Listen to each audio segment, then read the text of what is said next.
कि आज जो कलीसियाओं में बहुत गड़बड़ियां चल रही हैं उनको एक्सपोज नहीं किया जा रहा, उनके विषय बताया नहीं जा रहा। पहली बात तो इजेबेल की कोई आत्मा है ही नहीं। तू भविष्यवाणियां करता है, तू चंगाइयां करता है, तूने जो है बहुत बड़ी बड़ी जो है हीलिंग की है।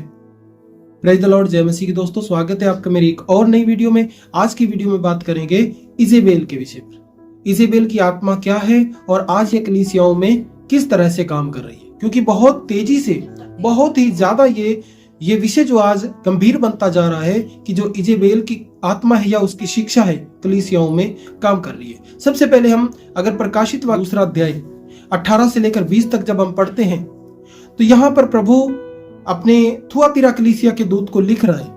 कहता कि मैं तेरे विश्वास को जानता हूं, मैं तेरे प्रेम को जानता हूं, मैं तेरे धीरज को जानता हूं, मैं तेरी सेवा को भी जानता हूं और उन कामों को भी जानता हूं कि जो पिछले कामों से बढ़कर हैं।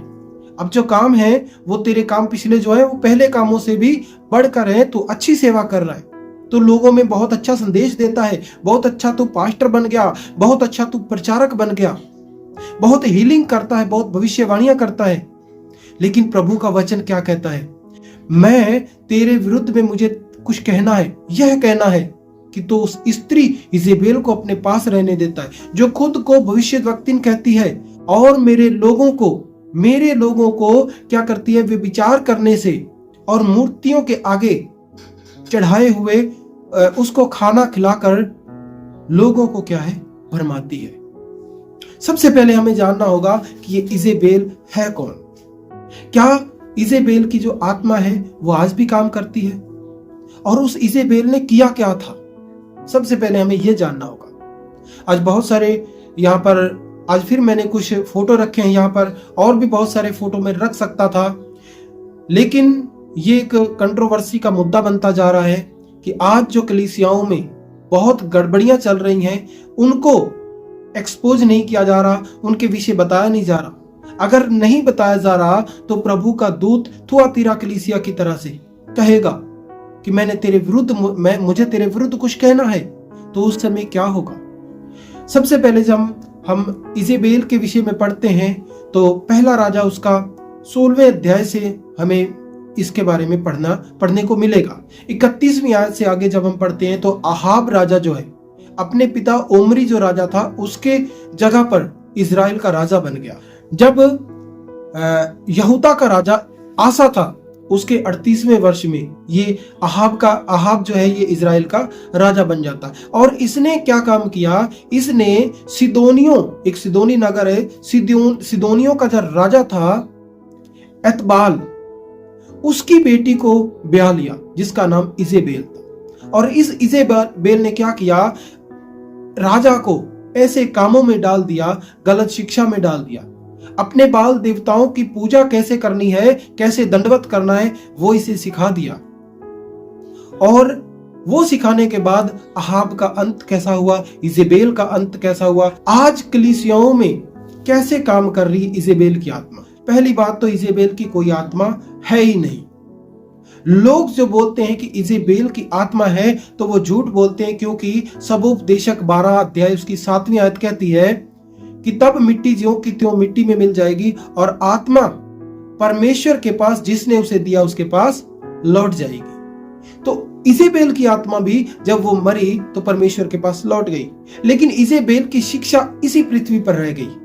तब से लेकर आज तक इजेबेल की वो शिक्षा जिसे लोग इजेबेल की आत्मा बोल देते हैं, अगर इजेबेल की शिक्षा बोली जाए तो इसमें भी कोई गलती या गलत बात नहीं होगी। वो इजेबेल की शिक्षा आज भी कलीसियाओं में है। कैसे काम कर रही है? आज वो मूर्ति पूजा कैसे करवा रही है? इजेबेल की शिक्षा या इजेबेल की आत्मा जैसे बोलते हैं, वो स्त्री इजेबेल। आप देख सकते हो, बहुत सारी वीडियोज हैं। आज YouTube पर इतने बड़े बड़े सेवक पास्टर हैं जो प्रभु के नाम से प्रचार कर रहे हैं, प्रभु के नाम से हीलिंग कर रहे हैं, भविष्यवाणी कर रहे हैं। थुआतीरा के जो दूत है उसको भी यही परमेश्वर लिख रहा है, यही प्रभु लिख रहा है कि तूने सब कुछ किया, तू भविष्यवाणियां करता है, तू चंगाइयां करता है, तूने जो है बहुत बड़ी बड़ी जो है हीलिंग की है, लेकिन तेरे अंदर, तेरे पास वो शिक्षा है, आज भी वो शिक्षा है, आज भी कलीसियाओं में वही शिक्षा है जो पवित्र आत्मा के नाम पर लोगों को मूर्ख बनाया जाता है, उसी स्त्री इजेबेल की शिक्षा पर। क्या परमेश्वर का आत्मा जब प्रभु यीशु मसीह को कोई ग्रहण करता है तब उसके पास नहीं आ जाता? तो ये कौन सा आत्मा है? ये सबसे गंभीर विषय और सोचने वाला विषय है कि ये कौन सा आत्मा है जो आएगा और फिर लौट जाएगा।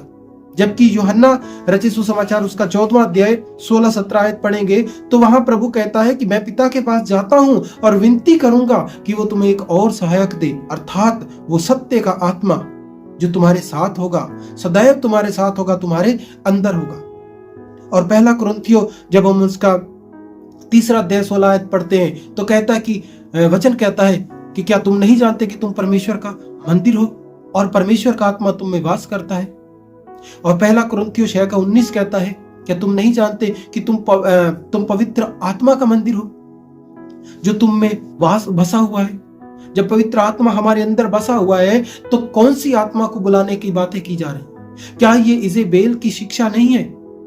और ये जो पानी के बौछार से लोगों को गिराया जाता है, क्या ये इजेबेल की शिक्षा नहीं है? मेरा कहने का यही मतलब है, जब ये इजेबेल की शिक्षा कलीसियाओं में रहेगी तो कलीसिया कैसे प्रभु के पास पहुंच पाएगी? काम सब होते रहेंगे, चंगाइयां होती रहेंगी, सब कुछ होता रहेगा। मेरे अजीजों, उस वक्त प्रभु कहेगा कि हे कुकर्म करने वालों, मैं तुम्हें नहीं जानता। व्यभिचार करने वालों, मैं नहीं जानता। मूर्ति पूजा करने वालों, मैं तुम्हें नहीं जानता। व्यभिचार क्या है? मूर्ति पूजा सबसे बड़ा व्यभिचार है। आज मूर्तियों ने रूप भी बदल लिया है। कैसे? आज कलीसियाओं में तेल बेचा जाता है, पानी बेचा जाता है, नमक बेचा जाता है, साबुन बेचा जाता है, यहां तक कि रोजरी बेची जाती है, क्रूस बेचा जाता है, मालाएं बेची जाती हैं। क्या लोगों को वो इजेबेल की शिक्षा लोगों में नहीं डाली जा रही?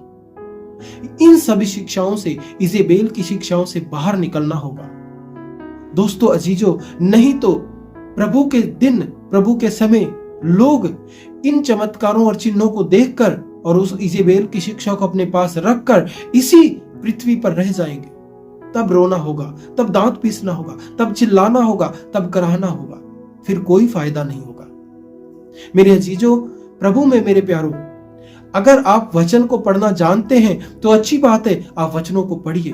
अगर आप नहीं पढ़ना जानते, आप अनपढ़ हैं, तो आप अपने घर में किसी भी व्यक्ति से प्रभु के वचनों को सुनिए। जो पढ़ना जानता हो उसे कहिए कि पढ़कर हमें सुना और हम समझेंगे। जब प्रभु का वचन तुम सुनोगे तभी समझ आएगी।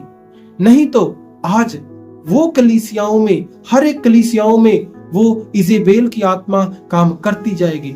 इनकी तरह जैसे यहां पर वीडियो चल रही है, ये क्या काम कर रहे हैं? लोगों को गिराना, लोगों को तड़फाना, बहुत उल्टे सीधे काम कर रहे हैं। यहां तक इवन खुद पास्टर लोग भी जो प्रचारक हैं, खुद को बड़े बड़े पास्टर कहते हैं, वो भी अभिषेक के नाम पे झूठी शिक्षा के चलते गिर जाते हैं कलीसियाओं में। ये गलत शिक्षा है, ये इजेबेल की शिक्षा है। इसको बाहर निकालिए अपने से, अदरवाइज बर्बाद हो जाएंगे सब। नहीं तो प्रभु के दिन सभी रोते रह जाएंगे या बिलखते रह जाएंगे। तो आज के लिए इतना ही। आशा करता हूं कि इस संदेश के द्वारा प्रभु ने आपको जरूर ब्लेस किया। आज के लिए इतना ही। मिलते किसी और वीडियो में, तब तक के लिए जय मसीह की। Praise the Lord. God bless you.